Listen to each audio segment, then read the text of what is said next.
Bonjour et félicitations si vous êtes en vie, un nouveau journal de vlog, et un journal de vlog qui marque un sinistre virage, puisque on me l'avait prédit, hein, mais moi j'ai fait le fanfaron, j'ai fait le vantard, et malheureusement je dois avouer que ça y est, je reçois trop de questions pour avoir le courage de répondre à toutes. On m'avait dit il y a un moment, tu vas recevoir trop de questions mec, tu pourras pas répondre à toutes les questions, c'est pas possible, voilà, tu devras en sélectionner. Et là j'ai dû en sélectionner parce que sinon on avait je sais pas, plus de 90 questions et c'était pas possible. Donc alors par contre je répondrai toujours quand on me pose des questions, évidemment. Ce que je vais faire, c'est que alors il y a les questions auxquelles j'ai pas de réponse intéressante. C'est pas que je pense que toutes mes réponses sont passionnantes, mais il y a des questions où par exemple je sais pas de quoi ça parle, ou je connais pas, ou tout ça, donc ça m'intéresse parce que c'est grâce à vous que j'apprends plein de trucs, quoi, et que je découvre des trucs. Mais oui, peut-être dire j'en sais rien en vidéo, c'est peut-être pas passionnant.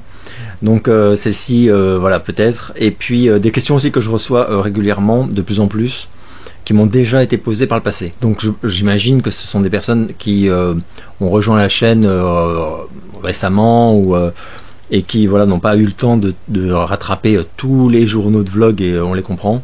Donc voilà, qui ignorent qu'en fait ces questions ont déjà été posées, vraiment exactement les mêmes. Ça fait vraiment pas mal de questions là, j'en ai au moins eu une dizaine qu'on m'avait déjà posées dans des précédents journaux de vlog. Donc voilà, je vais pas faire les mêmes réponses, évidemment, je vais vous épargner ça. Et donc voilà, donc ouais, je suis un peu deg, mais voilà, bon, j'aurais dû me douter que ça arriverait, évidemment. Ça me rappelle d'ailleurs les lives de Fred où je le vois répondre à 2000 à l'heure, enfin même pas répondre, lire et répondre à presque toutes les questions ou même remarques qui sont dans le chat, et je me dis c'est un cyborg. c'est pas possible. Alors autre chose, je dois dire que le succès de ma vidéo sur mes souvenirs de séjour aux États-Unis en 89 à 17 ans m'a sidéré. Voilà, j'ai même pas les mots. Je crois qu'on a passé les 8000 vues. Voilà, donc merci, mais merci quoi. Et merci surtout pour vos commentaires. Les commentaires, c'est vraiment un régal. Faire des vues, ça fait super plaisir parce que ça veut dire que voilà, ça a intéressé des gens. Mais vous lire les réactions, ça fait tellement plaisir. Donc merci à vous, et je m'étais bien gouré parce que j'avoue que j'étais persuadé que ça semblait logique, quoi. Je me disais non mais ça va intéresser, allez, 20% de mes abonnés, donc déjà. Et en fait là j'ai fait plus de vues que je n'ai d'abonnés, donc voilà. Et avec un taux de remarques positives hallucinant. Enfin, je n'en revenais pas. Donc merci infiniment, et même pour les commentaires sous la boîte Easton Ellis. Enfin, ça me fait vraiment super plaisir parce que voilà, j'ai bien conscience de pas faire les choses comme elles se font habituellement quand on a une chaîne YouTube. Voilà, sans même parler du fait que quand tu as une chaîne YouTube, ordinairement tu choisis voilà, gaming, ciné, machin, enfin. Et moi je choisis pas, c'est juste voilà, c'est juste ma fuite en vidéo. Alors je vais commencer par les trucs que j'ai vu récemment et dont j'ai pas parlé justement en vidéo individuelle. Je vais commencer par mon gros coup de cœur récent, c'est Tetris. J'ai adoré ce film, je l'ai trouvé drôle, passionnant, dingue. L'acteur est extraordinaire. Vraiment, je me suis régalé. Je pensais pas me régaler à ce point-là devant ce film. Le regard sur la Russie de l'époque, non mais c'était vraiment génial. Donc si vous ne l'avez pas vu, je vous recommande à mort, quoi. Tetris, le truc à voir pour moi, hein, en ce moment. J'avais vu aussi Cocaine Bear, donc c'est Crazy Bear aussi, selon voilà. J'avais bien aimé. Voilà, j'ai bien aimé, mais je l'ai déjà quasiment oublié. Donc après ça semble logique, hein, c'est pas voilà. Mais vraiment, j'ai passé un bon moment, je me suis marré. Ça m'a fait super plaisir de revoir Ray Liotta, même si on le voit assez peu, mais voilà, il défonce quoi, il défonce tout. La fin est très cool. J'ai trouvé qu'il y avait des plans magnifiques sur le paysage et tout, quoi. Vraiment quelques plans très très beaux. Et voilà, sinon c'est fun, trash. Enfin, moi j'ai vraiment bien aimé, mais je n'en attendais pas autre chose que ce que ça nous a donné. Un autre très gros coup de cœur, c'est Un homme idéal. C'est le Ciné Clem qui me l'avait recommandé. Et waouh, quelle baffe, j'ai adoré ce film. Adoré. Vraiment, en plus les films français, pour que j'ai des gros coups de cœur, c'est quand même peu fréquent. Il y a des films français que j'aime bien, quoi. Mais celui-là, et Pierre Ninet, je l'ai trouvé... voilà, enfin, je le rajoute encore à la liste des films où ce mec m'impressionne, carrément, quoi. J'avais vu aussi avec lui, du coup, j'avais enchaîné avec Mascarade. Alors lui, il est très bon, enfin, vraiment, c'est un acteur que je kiffe, clairement. Mais le film, je trouvais sympa. Adjani, elle est marrante, mais je trouvais, non, c'était sympa. Je me suis pas fait chier, c'était sympa, mais il y avait quelques facilités scénaristiques, quelques incohérences même, j'ai trouvé, bon. Mais c'était bien, ça méritait d'être vu en tout cas. Ah oui, après on me pose pas mal de questions sur Mandalorian, donc la nouvelle saison. C'est vrai que j'avais fait une vidéo assez enthousiaste au début, et puis plus de vidéos. Alors, comme j'ai dit, voilà, j'accorde moins de temps à la chaîne YouTube que certains youtubeurs. Ça se voit. Mais là, c'est vrai que je dois dire... je veux pas dire qu'on se fait chier, mais en fait, là réellement, j'ai du mal à voir l'intérêt de ce qu'on me raconte, les épisodes, tout ça. Là, on est déjà au 6, il en reste 2. Enfin, non, là, vraiment, je suis un peu déçu. J'ai dit franchement, il y a encore le charme Mando, quoi, que j'apprécie énormément, mais ça suffit de moins en moins, en fait. Je réalise. Je commence vraiment à m'ennuyer, quoi. Non, vraiment. Donc voilà, je ne sais pas. Voilà, la magie aura duré 2 saisons, on va dire. Donc je vais passer aux questions. J'en ai pris 3 pages quand même. Et voilà. Et comme j'ai assez peu de temps là, j'hésite en fait encore, mais il n'est pas impossible que sur cette vidéo je fasse le montage, mais qu'il n'y ait pas de vignette avec les petits visuels comme je faisais d'habitude. Parce que ça prend vachement de temps d'aller chercher toutes les images et de bien les positionner avec le chronométrage, etc. Et c'est vrai qu'à titre perso, par exemple, parfois j'aime bien voir de quoi on parle quand j'y connais rien, mais généralement je m'en fiche un peu. En tant que spectateur, je veux dire. Je viens de revoir le film Cujo. Que penses-tu de ce film? Personnellement, je suis phobique des chiens de grande taille et il me fout vraiment les jetons. Cela dit, j'adore. Alors Cujo, c'est marrant parce que je l'ai revu cette année et il m'a un peu déçu, mais c'est parce que j'en avais des souvenirs. Dans ma mémoire, c'était terrifiant, ultra sombre et tout. Alors oui, mais beaucoup moins que dans mes souvenirs. Donc je l'ai apprécié, mais par exemple la fin, voilà. Et puis ça m'a rappelé aussi le bouquin. Le bouquin, par contre, c'est vraiment un chef-d'œuvre. Enfin, moi j'adore. Je le trouve terrible, surtout la fin. Et d'ailleurs, c'est Bret Easton Ellis qui en a parlé là il y a quelques jours, quoi, lors de sa tournée européenne des médias pour la sortie de Shards. Il a parlé, voilà, de son amour pour le livre Cujo. Et moi, j'ai pas la phobie des grands. J'adore les chiens, donc j'en ai côtoyé pas mal dans ma vie, et j'adore les gros chiens, les très très gros chiens. Enfin, après, je respecte complètement ce que tu dis. La phobie des chiens de grande taille, c'est souvent, c'est la peur, quoi, et c'est souvent lié à des incidents d'enfance ou de jeunesse. Alors je sais pas si c'est le cas pour toi, quoi, mais par exemple, je sais que ma belle-mère avait une peur panique des grands chiens, et c'était parce qu'en fait, quand elle était toute petite, elle s'était fait attaquer par un chien. Donc voilà. Donc elle disait, je sais très bien qu'ils sont gentils, normalement, etc. Mais je ne me contrôle pas. Moi c'est l'inverse. Je leur saute dessus, je leur fais des câlins, je joue. Enfin moi les animaux, j'adore. Je suis même plus chien que chat, même si sincèrement les deux me rendent gaga. Je voulais savoir si tu connaissais les romans La fin des mystères de Scarlett Thomas. Ah oui, et l'histoire des garces hôtels. Je les ai trouvés excellents. C'est drôle que tu cites ces deux-là. Où est-ce qu'ils sont? Oh, ils sont là.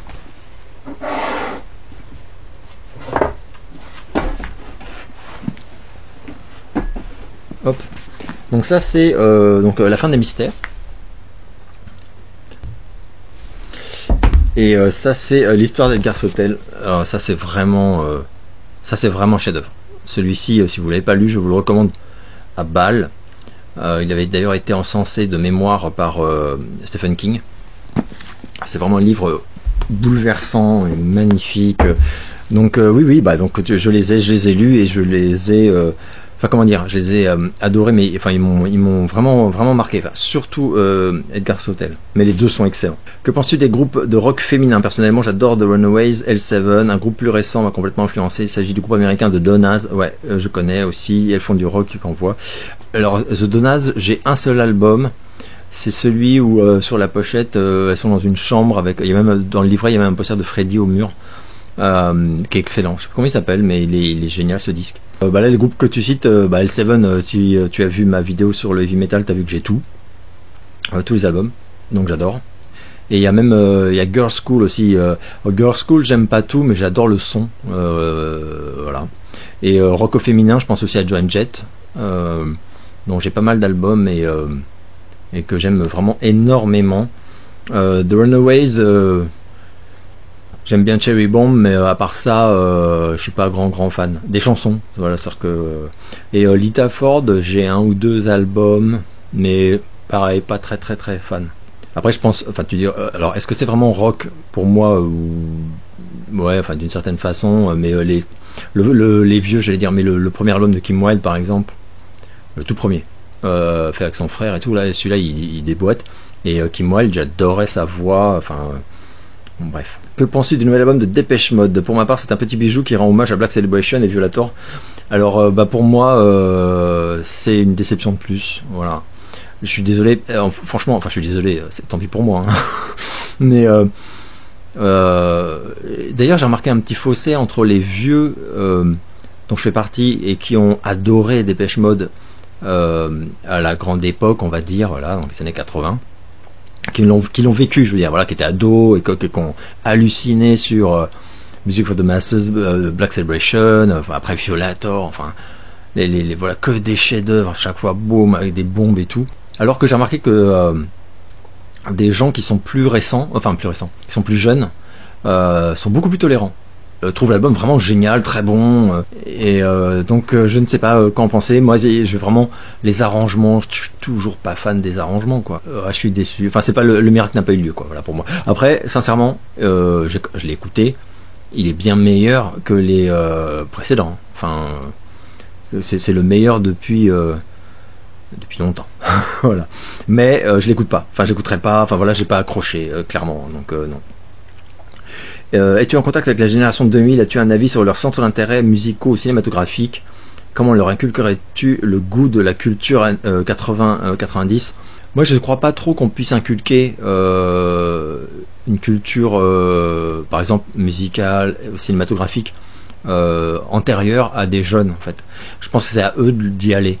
Moi par exemple quand j'étais gamin et ado, chaque fois qu'on venait essayer de me foutre dans les mains des trucs des années 60, 70 plutôt même en réalité, mais bah comme c'était pas moi qui avait envie d'y aller, bah ça me saoulait un peu. Et par contre il y a énormément de trucs que j'ai découvert par moi-même plus tard.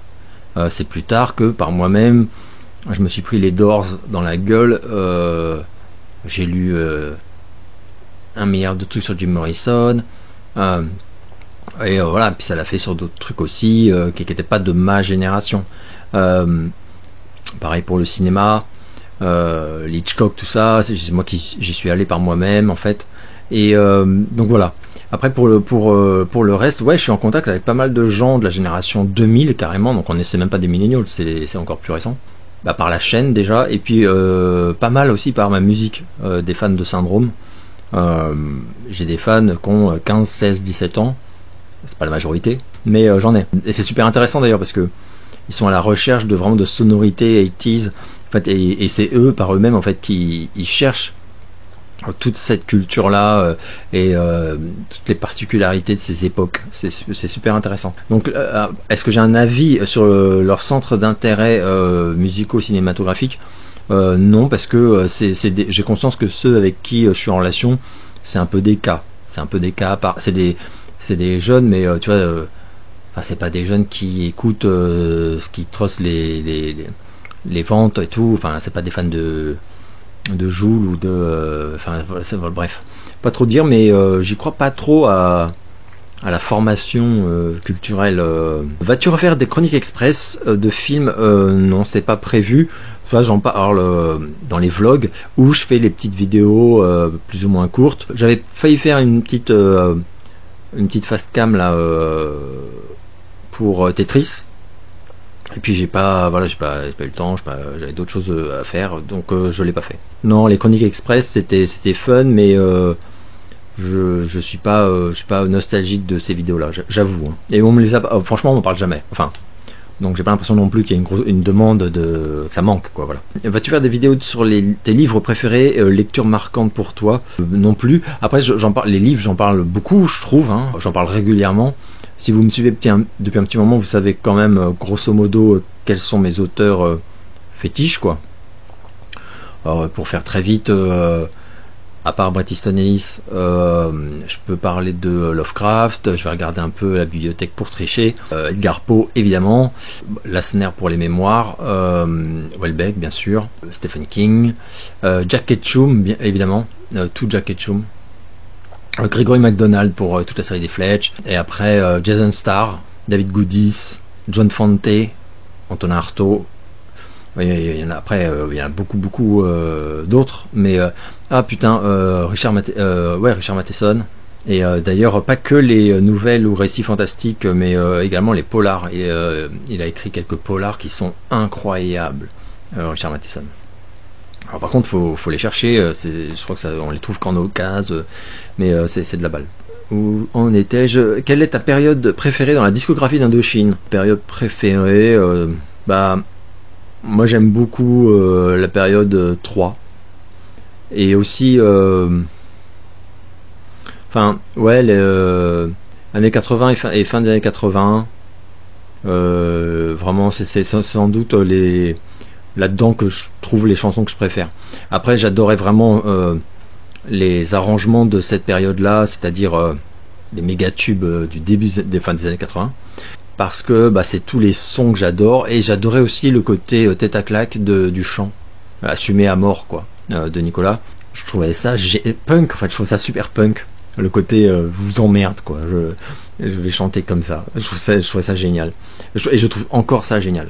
Après il y a plein de chansons, mais voilà, si je les regroupe, même des trucs un peu qui pourraient surprendre, mais j'aime beaucoup Le Baiser par exemple quoi, voilà, un truc tout basique, guitare sèche et tout.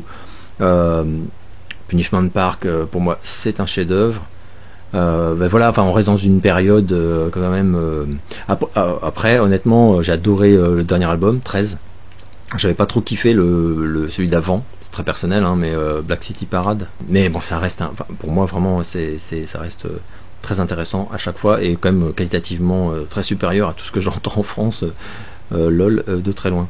Après les bandes annonces, vas-tu avoir la curiosité de voir le film d'animation Mario suite à ton anecdote sur Mario Kart? Non. Enfin, je vais pas aller mettre une dizaine d'euros pour aller voir au cinéma. Voilà. En fait, c'est ça en fait.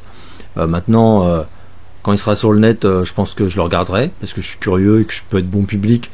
Mais je vais pas faire d'efforts. Voilà, je vais pas prendre la bagnole pour aller. Vraiment, non. Ça pour ce film-là, non. C'est sûr que non. Après, j'ai vu qu'il y avait des retours qui disaient que c'était très sympa, même si le scénario c'est vraiment pour les tout petits enfants, etc. Moi ça me gêne pas forcément dès lors que je m'emmerde pas, mais à voir. Que penses-tu de l'intelligence artificielle ChatGPT qui tourne sous OpenAI? J'en pense que c'est terrifiant, et et je comprends complètement toutes ces personnalités politiques et autres hein, d'ailleurs, qui commence à dire non mais faudrait faire une pause, faudrait arrêter en fait les recherches là-dessus parce que ça va mal se terminer quoi. Et ouais, je pense que ça va mal se terminer effectivement. Et c'est marrant parce que c'est Bret Easton Ellis qui disait justement dans une interview aussi que lui il regarde ça et en fait il décide de même pas y penser tellement en fait alors ça l'intéresse pas, mais enfin je pense pas que ce soit vraiment vrai quand il dit que ça l'intéresse pas. Mais surtout, il dit ça va être c'est très anxiogène quoi. Et ouais, moi je pense qu'en fait ça pourrait participer à notre fin carrément, mais carrément. Je serais pas très surpris que parce qu'évidemment qu'on ne va pas s'arrêter. C'est comme Enfin, je pense, hein, je peux me tromper, mais non, je pense que c'est trop tard. C'est la boîte de Pandore, quoi. Donc, oui, il y a plein de pays, peut-être, qui vont signer des accords, des traités pour qu'officiellement on arrête d'explorer cette piste-là, etc. Mais c'est mort, en fait, c'est mort. Et évidemment que plein de gens vont continuer les recherches en secret, de façon illégale, ou enfin bon. Potentiellement, ça peut être assez dangereux, je pense, ouais. Donc voilà. Donc ça craint, voilà, je dirais ça craint. Que penses-tu de la musique de Paris Jackson? Alors rien, je savais à peine qu'elle faisait de la musique. Paris Jackson, honnêtement, de mon point de vue, je vais pas faire du jugement à l'emporte-pièce, mais elle est en pleine dérive, quoi. C'est nawak, quoi. Après, ça doit pas être simple, hein. Je dis pas que c'est facile d'être dans sa peau et tout, quoi. Paris Jackson, je m'y intéresse plus du tout. Donc en fait, je suis pas super au courant, tu vois. Je savais pas Black Celebration ou Black or White. Alors en tant que chanson, Black Celebration, parce que Black or White sur l'album, c'est celle que j'aime le moins. Pour une raison très simple, c'est le côté guilleret, sautillant. Je sais pas, j'aime pas. C'est trop youpla boom joyeux. Il y a un truc qui m'a jamais accroché. Et ça va avec notamment, hein, un truc par exemple qui passe pas du tout dans cette chanson. Tout le monde va se foutre de ma gueule, mais c'est pas grave. C'est le riff la mélodie de guitare. Je la trouve horripilante, insupportable. Le c'est pas possible. Voilà, donc du coup ça me gâche tout. Black Celebration, par contre la chanson, je l'écoutais en boucle, en transe dans ma chambre quand j'avais 12 ans. Pourquoi as-tu déménagé au Mans? C'est vrai que Paris est vraiment une ville très chère, les loyers sont impayables. C'est vraiment parce que j'ai un pote qui a tweeté il y a 1 heure, quoi, qu'il cherche un 35 mètres carrés à Paris ou banlieue parisienne, enfin etc. Et qu'on lui demande des salaires d'avocat ou d'astronaute. Il se marre, mais il est en panique. Et ouais, c'est ce que, enfin voilà, c'est de la folie. Donc ça, c'est une des raisons, sûrement. Et après, il y a le désamour de Paris, pour ce qui me concerne, quoi. Moi, j'ai adoré cette ville, adoré. J'y ai vécu toute ma vie, jusqu'à ce que j'ai la quarantaine. Et je l'ai vu changer. Alors c'est le cas de beaucoup de villes, évidemment, c'est l'époque qui change, donc les villes aussi. Mais j'aime plus, je vois plus l'intérêt d'être à Paris, et je vois par contre tout le désagrément, les prix, mais même quand tu vas faire tes courses, c'est juste 10 fois moins cher, là où je suis par exemple, que à Paris, pour des trucs alimentaires ou pour tout en fait. Et la qualité de vie aussi, le plaisir d'être à Paris, à part si tu es prisonnier de Paris par ton travail, c'est-à-dire que voilà, tu travailles à Paris, donc là je vois plus, franchement, je vois plus l'intérêt, mais ça vaut pour pas mal de grandes villes. Et je constate que beaucoup de gens ont le même raisonnement de plus en plus dans tous les pays. Voilà. Mais c'est vrai qu'à Paris, c'est vraiment, pour moi, c'est devenu compliqué. En plus, il n'y a plus rien. Je voyais qu'ils fermaient. Et après, c'est pas leur faute. Je comprends qu'un Disney Store sur les champs, au bout de tant de mois ou d'années même, où tu perds de l'argent, tu fermes, quoi. C'est normal. Donc c'est pas leur faute, c'est la faute des gens qui n'y vont plus. Mais c'est vrai que moi, je suis d'une génération, j'allais sur les champs, t'avais 3-4 disquaires, et après t'as eu carrément le Virgin Megastore plus la Fnac, t'avais une dizaine de cinémas, je crois qu'il en reste 2 ou 3, c'était des balades géniales et tout. Aujourd'hui, à part Benetton, Zara, Lacoste, je ne sais quoi, c'est plus du tout, moi ça m'intéresse pas en fait. Qu'est-ce que je vais foutre sur les champs par exemple aujourd'hui? Mais rien. Je vais aller chez Sephora, lol. Donc bon. Mais il n'y a pas de coupable en fait. Le coupable c'est le public qui n'allait plus au Virgin, qui n'allait plus au cinéma suffisamment dans tous les cinémas. Et finalement j'ai fini par rejoindre aussi ces gens-là. Hein. Moi tout ce que j'achète c'est par Internet maintenant, quasiment. C'est pas vrai, mais quasiment tout. Love on the Beat ou Beat It? Beat It quand même. Il faut beat, ok. Je me demandais quel est le lien entre ces chansons. American Psycho ou Psycho d'Hitchcock? Alors, si tu parles des films, mais puisque tu cites Hitchcock, tu parles des films, le Psycho d'Hitchcock de très très très loin, quoi. Vraiment, j'aime bien American Psycho, comme je l'ai déjà dit, mais pour moi c'est pas un grand film, quoi. Par contre, Christian Bale est incroyable, mais incroyable. Lui je l'adore dans ce film. Mais c'est tellement moins bon que le livre. c'est tellement moins pervers, c'est tellement moins cruel, c'est tellement moins violent que le livre, que bon, alors que Psychose, également adapté d'un roman d'ailleurs, hein, de Robert Bloch, je trouve qu'on est beaucoup plus proche du livre, ça c'est sûr, il y a beaucoup moins de choses qui ont été échangées, même s'il y a quand même des vraies différences quand même. Mais surtout c'est le film, c'est un chef-d'œuvre quoi. Donc Psychose d'Hitchcock de très loin. Par contre en bouquin, 1 milliard de fois American Psycho de Bret Easton Ellis plutôt que le Psychose de Robert Bloch. Question d'une importance capitale, quel est ton album préféré de Sisters of Mercy? Je sais pas trop, c'est pas Vision Thing, même si je l'ai beaucoup aimé, qu'il y a plein de gens qui en disent du mal, c'est le dernier album studio qu'on a eu quoi, lol, mais Floodland quand même je pense. Floodland, First and Last and Always et Vision Thing, voilà. Et mais par contre je les aime tous, je n'ai pas d'album de, enfin il y en a peu hein, mais j'ai pas d'album de Sisters of Mercy que je n'aime pas. Vraiment je les adore tous et je rêve d'un jour où on aurait éventuellement un nouvel album studio, mais je n'y crois plus vraiment. Ah oui, et je sais plus qui me demandait est-ce que tu vas aller les voir en concert, parce qu'ils sont à Paris octobre je crois.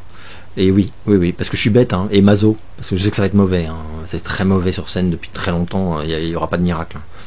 Mais bon voilà. Freddy Krueger ou Jason de Vendredi 13? Freddy Krueger à tous les niveaux, j'en avais parlé il y a pas longtemps, mais Jason, à part qu'il est beau, enfin le look quoi, n'a aucun intérêt, il n'a aucun caractère, aucun intérêt. C'est voilà, hein, c'est fun, mais alors que Freddy Krueger, il y a un charisme de taré, la verve, le sarcasme, le look aussi, enfin non mais Freddy Krueger c'est le chef-d'œuvre total. Moi je le mets au-dessus, je le mets devant tout le monde. Freddy Krueger je le mets devant Michael Myers, devant le look même du tueur de Scream qui est très beau, hein, que j'adore, et devant Jason évidemment. Milou Rantanplan, j'aime bien Rantanplan parce qu'il j'ai plus de Milou il est très neutre quoi, c'est vraiment un truc décoratif, même si parfois il est très malin, il aide et tout.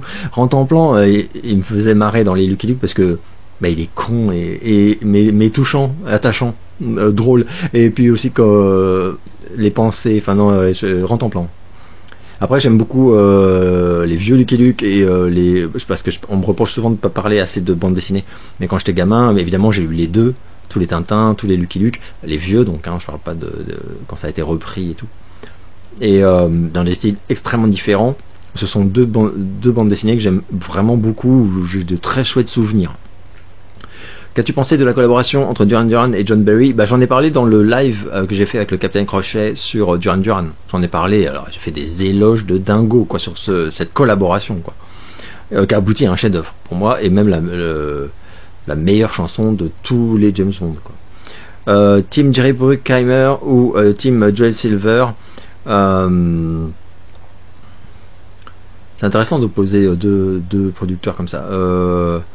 Moi je dirais Silver très clairement, et c'est même pas pour les trucs genre Piège de cristal ou L'arme fatale tout ça, mais j'adore 48 heures, Une créature de rêve, Assassin, ça fait voilà, Assassin, voilà un film avec Stallone que je veux, enfin pas réhabiliter parce que bon, mais dont j'aimerais faire une vidéo pour en dire tout l'amour que j'ai vraiment pour ce film, alors que je vois qu'il y a plein de gens qui trouvent que c'est pourri, nul, et moi j'adore ce film, je l'ai vu mais 30 fois, enfin vraiment hein.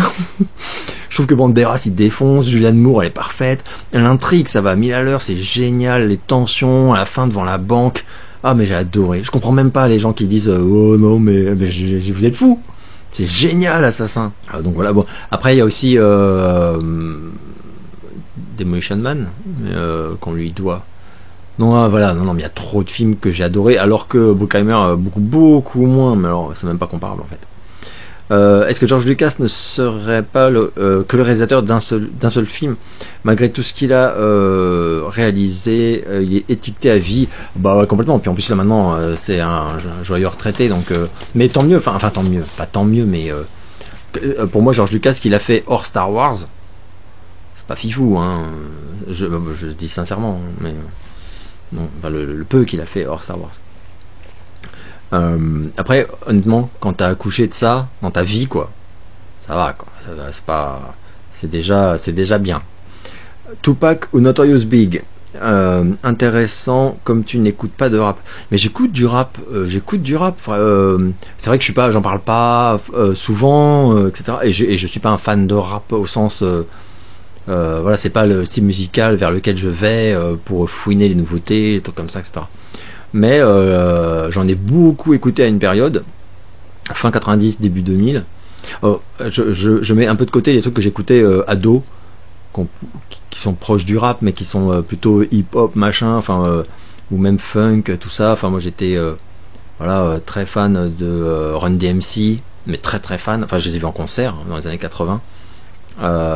Avec les Beastie Boys d'ailleurs, voilà, encore un groupe que j'adorais, les Beastie Boys. Et puis, enfin voilà, il y avait Curtis Blow que j'aimais beaucoup aussi, enfin des trucs comme ça. Alors, en tout cas, pour répondre à ta question, en fait, tu opposes West Coast et East Coast. J'aime les deux. Hein. Tupac, j'ai découvert tardivement avec California Love. Il y a pas mal de morceaux que j'aime beaucoup de Tupac. Notorious Big, j'ai découvert, je sais plus comment, mais pareil. Il y a plein de trucs que j'adore dans sa disco. Donc en fait, j'ai pas vraiment de camp à choisir. Enfin, j'aurais du mal en fait. Mais par contre, en termes de sonorité, je dirais West Coast. Si je pense par exemple à ma CD Tech, enfin, parce que les albums que j'ai et que j'ai le plus écouté, etc., c'est quand même globalement des artistes de la West Coast. Donc Snoop Dogg, Ice-T, Ice Cube, Dre, Eminem, The Game, tout ça c'est West Coast et j'en ai énormément écouté. Snoop Dogg, j'ai vraiment adoré à une époque, j'écoutais énormément. La BO de Murder Was the Case, là, mais quel chef-d'œuvre cette BO, tout défonce dessus. Les vieux Ice Cube, mais c'est pas possible tellement c'est bon quoi en fait. Donc je dirais West Coast, donc Tupac, mais en réalité il y a plein de trucs que j'adore et qui sont East Coast aussi. Jean-Louis Aubert ou Louis Bertignac, aucun des deux. Alors là réellement c'est tout ce que j'aime pas. En variété française, j'ai toujours détesté Téléphone. Détesté, faut peut-être pas exagérer, mais je n'aime aucun titre, mais aucun, je supporte pas en fait. Donc Jean-Louis Aubert, j'aime rien de sa carrière solo, et Bertignac non plus. Rien contre eux, hein, évidemment, hein, mais vraiment, c'est pas du tout pour moi. Diana Ross ou Aretha Franklin, pareil. Je suis fan d'aucune des deux et expert d'aucune des deux. Alors je connais un peu mieux Diana Ross parce que par ses liens avec Michael Jackson, du coup je connaissais un petit peu. Puis je connais les tubes, hein, par contre évidemment. Mais il n'y a rien que j'adore. Vraiment, je dois être honnête. Hein, je suis pas. Non. Scarface ou Body Double. Ah putain, ça c'est vache. C'est dur parce que j'adore Body Double, mais je l'ai revu en plus encore cette année, donc pour la 40e fois. Et après, je dois dire que je pense que je préfère Scarface quand même, ne serait-ce que pour l'impact que m'ont fait ces deux films. Et je dois dire que si Body Double, je l'adore et ça m'a vachement marqué à l'époque pour tout ce que ça raconte sur les faux semblants, le mensonge par la perception en fait. La tromperie et puis l'impuissance aussi. Enfin c'est un chef-d'œuvre.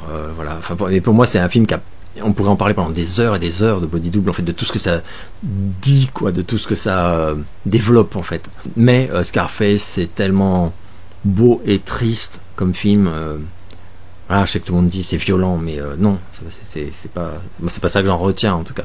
Et le message de Scarface, vraiment sur cette autodestruction d'une personne dévorée par par elle-même en fait. Enfin, je trouve ça c'est extraordinaire. J'avais fait une longue vidéo pareil sur Scarface il y a bien longtemps avec Rodolphe, il me semble. Maman j'ai raté l'avion ou La folle journée de Ferris Bueller. Alors La folle journée de Ferris Bueller, c'est un des très rares John Hughes dont je suis pas hyper fan. J'en avais parlé quand on avait fait les 2 lives géniaux là chez Dirty Tommy sur John Hughes. Qu'est-ce qu'on s'est marré, c'était vraiment chouette. Et La folle journée de Ferris Bueller, j'avoue que j'aime bien évidemment, mais je suis moins fan que lui par exemple. Et moi c'est les autres que j'adore de John Hughes. Et donc je dirais peut-être Maman j'ai raté l'avion, parce que j'adore Maman j'ai raté l'avion. Ce film il est génial. Donc j'ai des goûts variés. Donc ouais, Maman j'ai raté l'avion. Si tu devais revivre un concert, lequel serait-il? Waouh, ça c'est dur. Je sais pas trop, parce qu'en fait, ça dépend aussi de qui j'étais à l'époque du concert.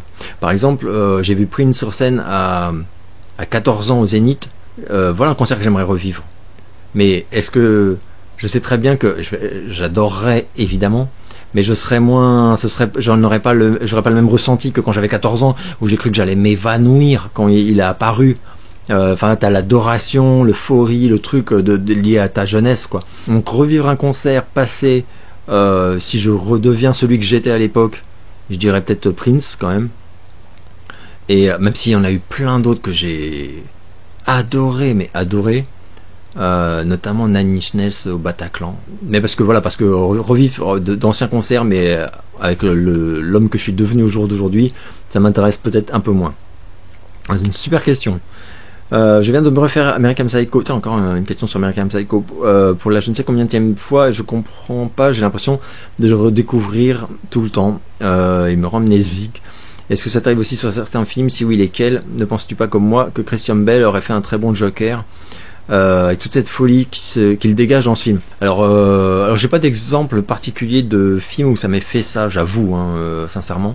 Et par contre, je suis entièrement d'accord avec toi, et je pense même, je vais vraiment me faire cracher dessus, mais je pense que Christian Bale aurait fait un bien meilleur Joker qu'il n'a fait un bon Batman avec Nolan. Moi, j'aime pas du tout le Batman de Christian Bale. C'est pas de sa faute, il a fait ce qu'on lui a dit de faire. Mais voilà, enfin non, j'aime pas du tout. Je trouve qu'il en ressort pas grand chose, alors que c'est un immense acteur.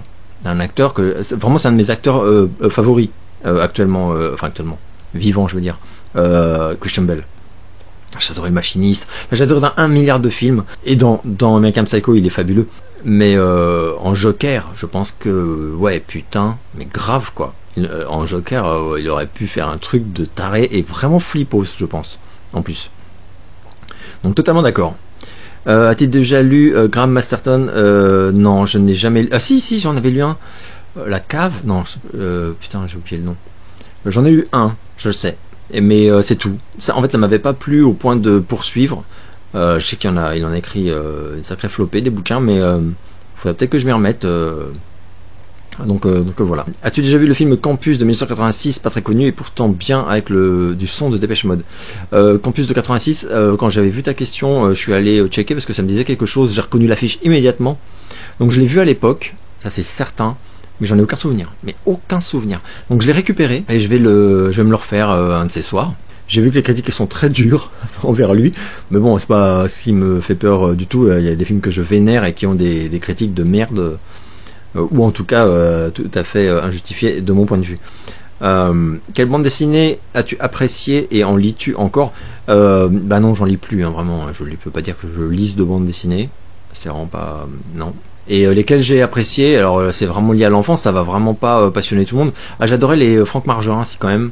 Donc tous les trucs... Ah oui, et aussi... Ouais, je vais vous les montrer pour rigoler. Voilà, alors pour se marrer 2 secondes, je vais vous montrer...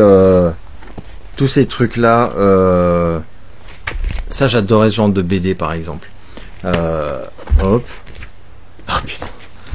Ça en fait je l'ai piqué à mon père. Ça c'était mon père qui avait tout ça. Alors c'est pas les siens là, je les ai rachetés. Mais ça me faisait, ça m'éclatait complètement. Ah putain, Ricky Banlieue, c'est une de mes préférées celle-là. Oh putain. Voilà là. Mais je sais même pas si ça... Enfin, je pense que ça vous parle pas du tout, quoi. Enfin, à part les vieux, quoi. Hop. Celui-là aussi. Celui-là, je m'en souviens super bien. Je l'ai lu, mais 1 milliard de fois, en fait. Banane métallique, que j'adorais aussi. Hop. Il y en a pas mal, dis donc. Je me souvenais pas qu'il y en avait autant. Ah ouais, putain. Et alors, ça j'adorais. Ça, j'adorais aussi. Trambert et Jeannot. Kebra.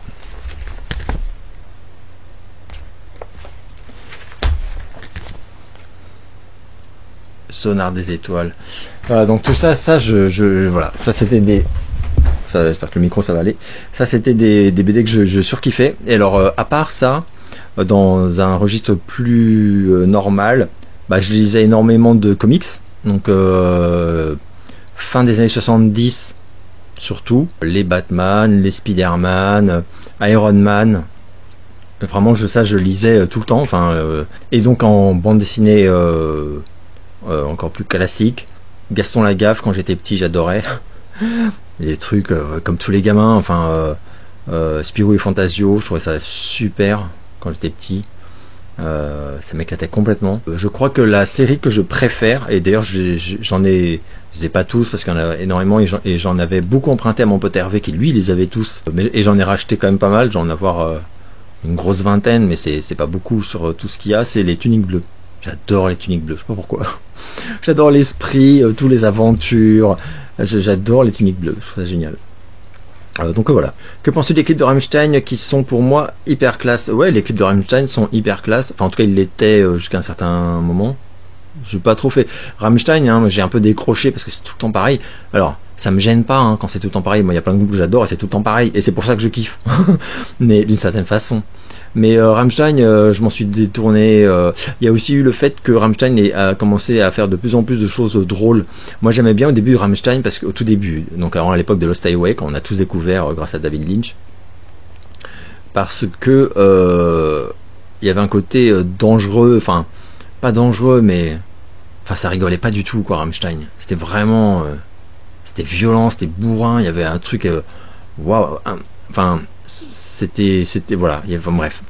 Et par la suite, c'est devenu tellement populaire et tout, et ils se sont mis à faire des chansons comiques quasiment, avec énormément d'humour, des clips très cul, mais drôles. Et puis c'est devenu un peu aussi le cirque en ville. Je sais pas. Et tout d'un coup, j'ai décroché. Alors, immense respect. Voilà, mais j'ai un peu décroché. Mais à une époque, c'était des clips étaient somptueux et ça me rappelle, je suis super nostalgique de la grande époque de Marilyn Manson, Antichrist Superstar, où tous les clips étaient faits par Floria Sigismondi et c'était que des chefs-d'œuvre. Mais alors des chefs-d'œuvre artistiques, quoi, des œuvres d'art de dingue. Ah putain, c'était trop bien. Quelle période fabuleuse ça.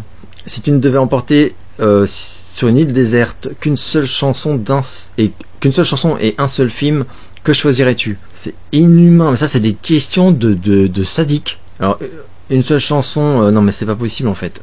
Je sais pas pourquoi je pense à Pop Life de Prince.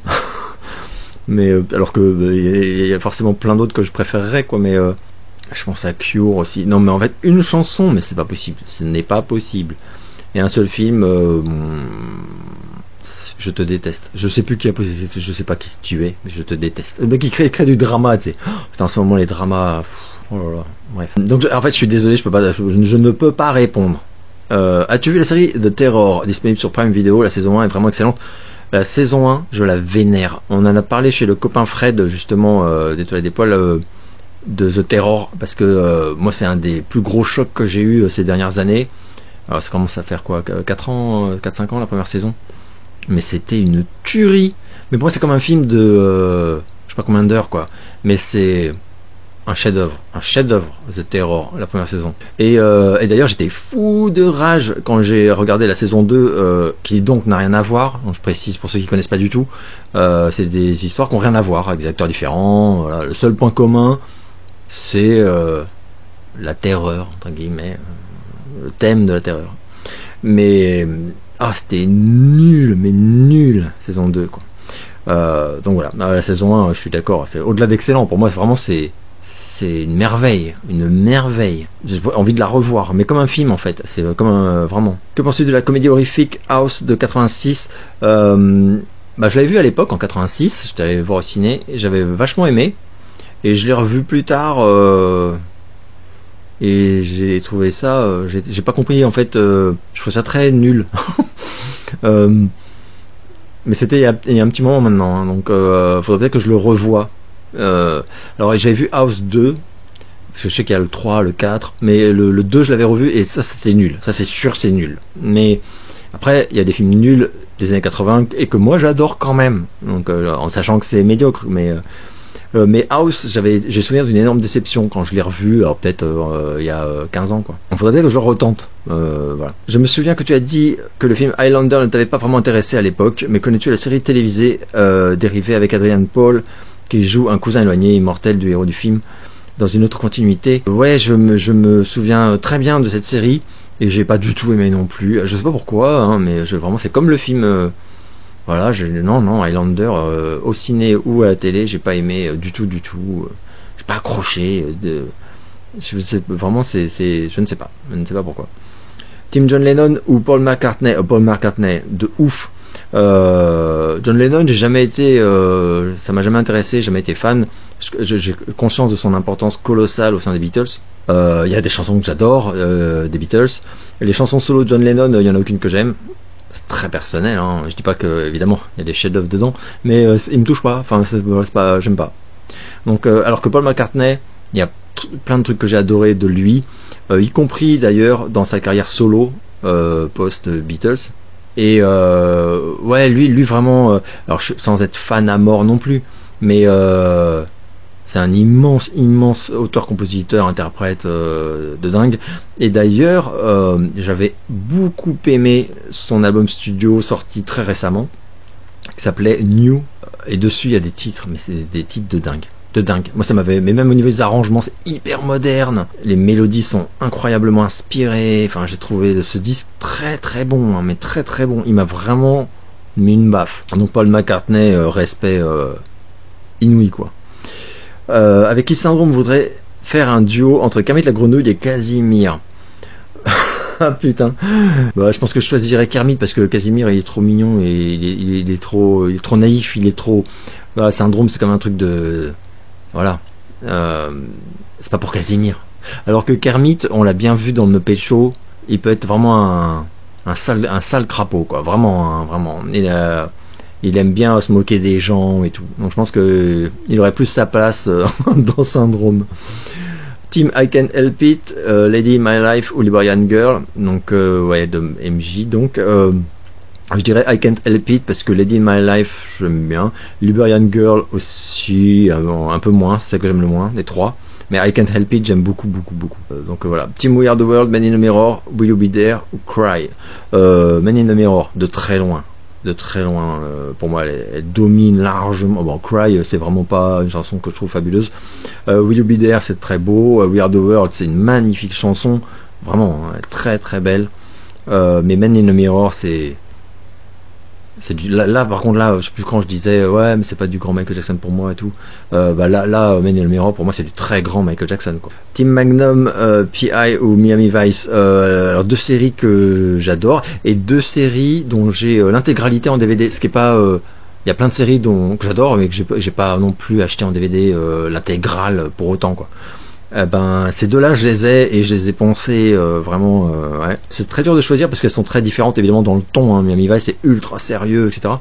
Après Magnum il y a quand même pas mal d'épisodes où c'est assez dramatique finalement. On retient quand même le côté léger de Thomas Magnum et tout, les vannes mais elles sont très complémentaires pour moi. C'est vraiment deux séries majeures de leurs époques et après si je suis vraiment obligé à visionner peut-être Magnum parce que c'est tellement fun. Magnum c'est tellement fun quoi. Et vraiment sur les saisons 5 ou 6 je sais plus bah y a pas de mauvaise saison. Voilà. Est-ce que tu avais conscience dans les années 80 à quel point cette décennie était incroyable et à quel point elle allait traumatiser l'inconscient collectif culturellement parlant? Non, je n'en avais absolument pas conscience évidemment, mais ça va même plus loin que ça. C'est que nous on se disait, enfin moi et mes potes hein, on se disait, là c'est une époque, on avait quand même conscience que c'était génial, mais on n'avait pas vécu, enfin on était enfant, vraiment enfant dans les années 70, donc on savait pas trop ce qu'était, on s'en fichait quoi. On n'avait pas conscience que les films, les artistes, voilà, ciné, musique, mais même pas que ça, hein, même design, tout art graphique, tout dans les années 80 était, c'était un feu d'artifice de créativité inouïe et qu'on n'aurait plus du tout, plus jamais. Enfin, on n'a plus, en tout cas, et de très loin. On n'en avait pas du tout conscience. Mais on avait même cette naïveté. Enfin, mais en fait, comment est-ce qu'on aurait pu deviner que ce serait pas le cas? On se disait, ça va être encore mieux plus tard. Moi, je me serais dit, par exemple, les chansons en 2000, elles vont être encore mieux. Il y aura des artistes encore meilleurs que Michael Jackson, Prince, Madonna, etc. Il y aura, enfin, ça va être de mieux en mieux. Les films seront encore mieux et tout. C'est mignon. J'ai attendri. Voilà. Donc j'aurais jamais imaginé que ça allait complètement s'assécher progressivement durant les années 90 et qu'à partir de 2000 ce serait le début d'une nostalgie qui n'a plus, nostalgie et mélancolie, qui n'a plus cessé en fait. Enfin d'un revival, parce que c'est pas mélancolie, ça fait un peu triste et tout quoi, mais voilà, enfin jamais j'aurais pu soupçonner que en 2023 par exemple on serait dominé par les années 80 à presque tous les niveaux culturels. Non. Et c'est surtout que ça ferait déjà 20 ans que ça dure. Parce qu'en fait, ça fait déjà 20 ans que ça dure. Moi, je me souviens très bien dans les années 2000 quand des gens me disaient oh là là, le revival de l'année 80 là, putain, il y en a marre, vivement que ça se termine, vivement l'année prochaine qu'on n'en parle plus des années 80. Lol. Et voilà, et je pense que donc on a vécu effectivement un âge d'or de dingue et que il n'y a pas de mystère en fait. Si même les artistes d'aujourd'hui sont obsédés, les jeunes artistes d'aujourd'hui sont obsédés par les années 80, que ce soit des réals, que ce soit des chanteurs, que ce soit et il y a une raison, il y a une vraie raison qualitative, je veux dire. Team Madame est servie ou Cosby Show, je regardais aucun de ces deux shows. Cosby Show, j'ai réellement jamais vu, donc je sais même pas à quelle période ou sur quelle chaîne ça s'était diffusé, parce que j'ai pas le souvenir d'être tombé dessus par exemple. J'étais peut-être trop vieux, je sais pas. Madame est servie, ouais, j'en avais vu un ou deux, mais j'aimais bien, hein, mais pareil, j'en ai pas vu vraiment. Non. Le truc dont je me rappelle, c'était Ricky ou la Belle Vie ou je sais pas quoi. Enfin, dans le genre un peu naïf, avec les familles, machin. Il y a eu un MJ et moi, il y a eu un Serge Gainsbourg et moi. Pourquoi il n'y a pas un Michel Polnareff et moi? Super question. Et il faudrait absolument que je fasse un Michel Polnareff et moi. Il y aurait des trucs à dire en plus, donc mais c'est une super idée. Mais merci infiniment de le suggérer. Je vais le faire. Team Serge Gainsbourg ou featuring Catherine Deneuve avec Dieu est un fumeur de Havane, ou Team Serge Gainsbourg featuring Isabelle Adjani avec Pulmarine. Alors Pulmarine de très loin, parce que Dieu est un fumeur de Havane, de mémoire, d'abord c'est un duo, donc c'est Serge qui chante en fait avec Deneuve, et quand je dis chante, Deneuve elle parlote, enfin c'est sympa, hein, la chanson est très sympa et très belle, mais voilà. Alors que Adjani chante réellement elle chante Pulmarine quoi, complètement. Et je trouve que la chanson, elle a un côté dépressif, poétique, c'est super beau. Je trouve cette chanson très très très belle, Pulmarine.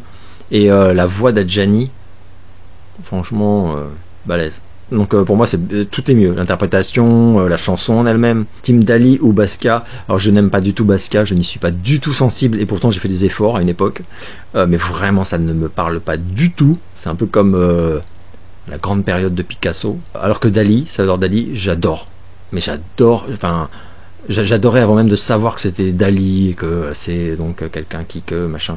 Les premières œuvres de Dali que j'ai vues, je les ai vues vraiment limite enfant quoi, et j'étais fasciné par cette déformation de la réalité, putain, je trouve ça dingue, c'est du génie pour moi. Connais-tu le film Good Luck avec Tim Roth et Tupac? Ouais, je l'ai vu à l'époque, je crois pas que c'était mauvais, hein, je crois que c'était pas mal, voilà, il faudrait peut-être que je le revoie. As-tu vu la mini-série Tchernobyl? Oui, j'ai adoré, j'en ai jamais parlé, c'est vrai, mais je l'ai adoré. Connais-tu Klaus Nomi et qu'en penses-tu? Ouais, je connais, alors un peu, hein, je connaissais surtout son tube là, comme tout le monde, et d'ailleurs à l'époque il me faisait vachement peur. J'étais enfant quand il cartonnait quoi, et quand on le voyait à la télé, voilà, avec son côté clown, Pierrot, triste, flippos. Un peu plus tard je me suis un peu penché sur les autres trucs qu'il avait fait, un peu moins populaires, et sans être fan, je trouvais ça super intéressant. C'est un peu comme Grace Jones quoi, lui c'était des artistes vraiment qui choisissaient pas le chemin le plus facile quoi, et donc très très très intéressant. Penses-tu que Stallone a raison de ne pas regarder Creed 3 malgré que c'est sa saga? Il possède aucun droit dessus, Irving Winka ne veut pas le faire croquer, c'est pour ça que c'est important de protéger ses œuvres, ouais. Alors Stallone, honnêtement, il a fait le con, vraiment, hein, il a aucune excuse, avec tout ce qu'il a vécu, c'est pas comme si on n'est plus à l'époque de Rocky 1, hein, genre les contrats, les droits, les trucs de propriété, il sait très très bien ce qu'il fait.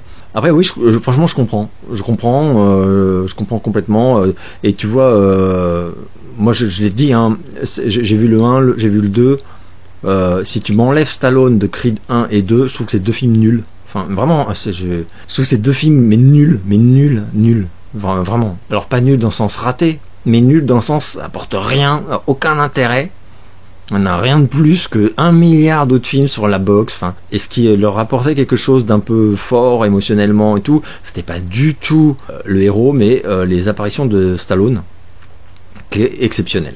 Voilà, dans Creed 1, il est, moi, il m'a défoncé le moral. Enfin, c'était atroce. Et voilà. Donc là déjà mathématiquement, Creed 3, il y a plus Stallone. Donc comme j'ai déjà dit, pour moi c'est de l'intérêt, c'est zéro. Donc je ne veux même pas le voir. Par exemple, j'ai vu, on le trouve partout, ça y est. Ça m'intéresse pas. Et puis bon, plus après les critiques ont été franchement pas bonnes. Donc bon. Mais oui, je trouve, enfin, il a raison. Il n'y a pas de raison. Après, je le crois moyennement par contre. Je vais être très franc. Quand on connaît bien Sly, c'est vraiment pas le genre à pas avoir regardé le film. Je pense qu'il l'a regardé, évidemment. Maintenant, il décide de déclarer qu'il ne le regardera pas. Et c'est une prise d'opposition, quoi. Et je la comprends. Cette prise d'opposition, je la comprends. Est-ce que ça te parle, John Ford, Sam Peckinpah, Dario Argento? Bah ouais, tu viens de citer 3 réals que j'adore. Alors, John Ford, c'est un peu moins, je suis un peu moins connaisseur, on va dire. Même si, il y a quand même pas mal de western que j'ai en tête et que j'ai adoré. Sam Peckinpah, j'en ai parlé il y a pas longtemps en journal de vlog. Je sais plus qui m'avait posé une question, et ouais, alors lui, vraiment, lui beaucoup plus. Et Dario Argento, c'est très inégal. Il y a des films que j'adore, des films que je trouve vraiment très mauvais de Dario Argento. Enfin, mais c'est un peu le cas de tout le monde, hein. Enfin, je connais personne qui soit très connaisseur de Dario Argento et qui me dise il y a que des chefs-d'œuvre. Moi, j'ai bien aimé le tout dernier, là, par exemple, là, avec la BO de Rebottini. Là, je sais qu'il y a des critiques qui sont un peu durs avec, mais le mec il est plus tout jeune. Les derniers Dario Argento, c'était quand même vraiment mauvais. Et ben, je trouve que le tout dernier, il est pas mauvais. On n'est pas au niveau de L'Oiseau au plumage de cristal, Suspiria ou Opéra ou tout ça, mais c'est pas mauvais. J'ai pas trouvé que c'était mauvais. Tu penses pas que Catherine Bigelow est sous-estimée et que Scorsese et Cameron traversent le temps? Moi, franchement, à part Point Break, je suis vraiment pas fan. Donc voilà quoi. Enfin, puis c'est pas le même niveau du tout que Scorsese ou Cameron, quoi. Connais-tu Amy Winehouse? Je connais très bien, mais j'aime pas du tout. J'ai jamais été fan. C'est très triste de son décès, mais ça me touchait pas du tout. As-tu vécu l'impact du film Matrix dans les années 2000? Et est-ce qu'il y a eu un avant et un après? Il y a évidemment eu un avant et un après Matrix. Très clairement, ouais, j'ai vécu l'impact complètement. Même si j'étais pas, par exemple, c'est un film Matrix, c'est un film que j'aime beaucoup, mais ça m'a pas retourné le cerveau comme à plein de gens à l'époque, quoi. Je me suis jamais dit c'est un chef-d'œuvre ultime, le cinéma ne sera plus jamais le même. Voilà, j'ai adoré, je suis allé voir au cinéma, dès que c'est sorti, je me suis dit wow, c'était trop bien et tout, quoi. Mais on m'aurait dit le phénomène Matrix, enfin ce que ça allait devenir, j'aurais été très étonné. J'aurais dit ah bon. Voilà. Et c'est ça qui est chouette aussi des fois. C'est comme quand un disque sort aussi, tu peux te dire c'est impossible de prédire en fait. Team Michelle Pfeiffer ou Sandra Bullock? Michelle Pfeiffer, même si dernièrement Michelle Pfeiffer, c'est pas, elle a peut-être un agent qui lui conseille pas les bons rôles, mais je ne sais pas. J'aime beaucoup Sandra Bullock. On parlait tout à l'heure, c'est marrant, j'ai parlé des deux finalement. Je parlais de Demolition Man où il y a Sandra Bullock et de Scarface où il y a Pfeiffer. C'est deux actrices que j'aime beaucoup. J'aime beaucoup Sandra Bullock. Alors c'est pas le même niveau. Enfin pour moi, Michelle Pfeiffer est une meilleure actrice. Hein. Sandra Bullock, c'est un peu tout le temps le même jeu quand même. Hein. Même s'il y avait ce polar où elle se fait manipuler, elle est enquêtrice, elle se fait manipuler par des ados ou un truc comme ça, où elle a un jeu beaucoup plus sérieux que d'habitude et qui était pas mal. J'avais bien aimé. Je sais plus comment ça s'appelait. Ouais, un truc dans les années 90 peut-être. Mais donc je les aime beaucoup toutes les deux. Mais Michelle Pfeiffer, rien que dans Batman Returns et puis dans un milliard d'autres films. Enfin voilà. Est-ce que la franchise John Wick est plus forte que celle de Rambo ou Die Hard? Non, jamais. Mais enfin, alors, de mon point de vue, non. Alors, mais alors de très très très très loin. Rambo, alors Die Hard, Die Hard, ouais, c'est en train de faire un phénomène un peu comme Die Hard. Alors je parle pas de la qualité, on parle pas de la qualité, hein, c'est pas ta question. Hein. C'est en termes de puissance d'impact, quoi. Ouais, alors Rambo, c'est impossible. Rambo, c'est impossible. Le raz-de-marée planétaire de Rambo, c'était hystérique. Pour l'avoir vécu, enfin, faut vraiment l'avoir vécu en fait pour comprendre que ça pourra pas se reproduire. Aucun film d'action pourra reproduire le phénomène comme ça. Enfin là, c'est comme si John Wick était un tel phénomène planétaire que t'aies des raz-de-marée de jouets, que t'aies un dessin animé John Wick, que tu puisses pas acheter un magazine sans qu'il y ait John Wick dedans. Je parle pas d'un magazine ciné, je parle d'un magazine. Que le président des États-Unis soit obligé de citer John Wick pour montrer qu'il est un peu au courant du raz-de-marée planétaire et tout.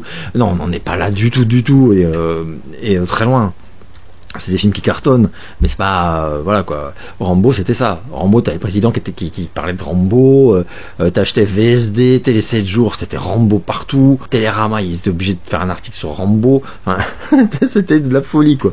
Die Hard, ça a pas du tout été ça. Die Hard, ça a été un gros succès, mais de ciné, il y a jamais eu, on n'a pas eu de phénomène Die Hard comme il y a eu Rambo, mais c'est pas possible, enfin rien ne sera comparable en fait. Voilà, ce qui est pas un problème d'ailleurs. Est-ce que Keanu Reeves est le meilleur acteur de tous les temps, plus que Tom Cruise? Ah ouais, moi j'aime bien Keanu Reeves, hein. Je sais qu'on se fout beaucoup de sa gueule parce que soi-disant il sait pas jouer, etc. Je dis pas que c'est un grand acteur, oui c'est sûr, mais moi dans John Wick j'aime beaucoup comment il est, je l'aimais déjà beaucoup quand il était jeune, enfin dans Speed, dans Matrix. Alors oui, c'est pas des rôles, on n'est pas. C'est sûr que Tom Cruise, tu vas trouver des films Rain Man, Né un 4 juillet, enfin tu vas trouver des films où le mec il te démonte la gueule par son talent d'acteur, quoi, vraiment. Donc Tom Cruise, par contre, sérieusement, oui, c'est un des plus grands acteurs de tous les temps, pour moi, hein. Même dans Collateral, j'ai revu Collateral il y a pas longtemps, mais moi ce mec Tom Cruise, c'est pas possible en fait. C'est très très loin d'être juste le cascadeur des Missions Impossibles, hein. Par contre, c'est vrai que Keanu Reeves, il lui manque encore. Voilà, il a fait des films d'action, des comédies ados, machin. Après moi c'est un mec que j'aime beaucoup, Keanu Reeves. Humainement. Connais-tu le roman de Georges Perec, Un homme qui dort? C'était l'un de mes textes cultes parmi bien d'autres œuvres comme celle de Sioran Kafka, Primo Levi, etc. durant les années de jeunesse où chaque lecture essentielle est comme une bouée de sauvetage. Alors je vois tellement ce que tu veux dire par bouée de sauvetage. Par contre non, je ne l'ai jamais lu. Pourtant je connais de nom, mais je ne l'ai jamais lu. Faudrait que je lise du coup. Ah, Perec a adapté ce texte au cinéma, mais je trouve le livre plus poignant et percutant. Tu m'étonnes. Mais non, mais de toute façon, c'est comme ce que je disais tout à l'heure sur Bret Easton Ellis. C'est qu'en fait, de toute façon, un grand roman, ou même sur Stephen King avec Cujo, un très grand roman peut donner un très grand film, hein. Mais même dans ce cas-là, le roman dépassera toujours le film. Je sais pas pourquoi. Je ne sais pas pourquoi. C'est vraiment un avis sincère, c'est le mien, mais... Es-tu un amateur de la série Big Bang Theory? Non, je n'ai jamais vu cette série. Si, j'avais essayé de la voir et j'ai pas du tout accroché à l'humour. Donc en fait, j'ai arrêté. Parce que autour de moi, j'avais plein de potes qui adoraient. Et voilà. As-tu vu la série animée Agent Elvis sur Netflix? J'ai vu les 3 premiers épisodes, c'était la dernière question sélectionnée. J'ai vu les 3 premiers épisodes et j'ai trouvé que visuellement c'était génial. Je trouve ça très beau, l'animation. Ça m'a rappelé un croisement entre les Powerpuff Girls, les Super Nanas, donc qui était un... Alors je parle de la première série, parce qu'il y a eu un reboot, machin. Et moi j'adore la première série des Super Nanas, avec Mojo Jojo et tout. C'était génial, avec tellement d'ironie et enfin c'était génial. Ça m'a rappelé ça, et un peu aussi Samurai Jack, dans le design, tout ça. Alors peut-être que c'est du coup les mêmes équipes, je ne sais pas, je me suis pas renseigné, donc mais le Elvis, le look, tout le design, pour les yeux c'est un régal. Vraiment je me régale, je trouve que c'est remarquable. Après le concept, je le trouve très fun. Elvis serait kiffé, j'en suis sûr et certain. J'ai juste un petit souci, mais je n'ai vu que 3 épisodes. Un petit souci avec le ton, où je trouve qu'il y a une vulgarité par moment, et où là vraiment, mais vraiment des remarques vulgaires, enfin pas drôles du coup, enfin en plus, enfin je sais pas comment dire, mais des trucs vraiment de cul et tout, mais je sais pas, c'est trop. Et sur ces trucs-là, je suis pas certain que Presley aurait adoré ce ton-là, ces passages-là. Je pense que c'est vraiment inutile. Et ça m'a un peu choqué d'ailleurs, parce que comme c'est quand même le projet de Priscilla, enfin en tout cas, elle chapeaute tout, etc. Ça m'a un peu étonné que elle est validée des trucs aussi trash qui servent pas à grand chose, parce que par contre c'est déjà trash dans le concept. On voit, en plus c'est trash aussi parce qu'on voit Charles Manson, enfin c'est trash quoi. Donc ça c'est, pour moi ça c'est plutôt une bonne surprise. Donc il faut que je regarde la suite. Mais globalement, de ce que j'ai vu, à part ce petit reproche que je fais, avis plutôt très positif, parce que ne serait-ce que visuellement. Et le rythme aussi, ça va très vite. Et lui, le personnage d'Elvis, il est bien. Je trouve qu'il est bien. C'est assez respectueux en fait. Sachant que c'est un délire. Non, le concept, c'est juste un délire. Mais ça n'empêche pas. Enfin, on parle quand même, on part en tout cas d'un personnage une personnalité qui a existé. Donc il y a le respect, et le respect notamment de sa personnalité. Et là je trouve que c'est là-dessus ça marche. Voilà, ce sera tout pour ce journal de vlog un petit peu particulier. J'espère encore que vous me pardonnerez l'absence de vignette, mais là sinon la vidéo sortira jamais. J'espère que vous allez bien, je vous donne rendez-vous très bientôt pour une nouvelle vidéo.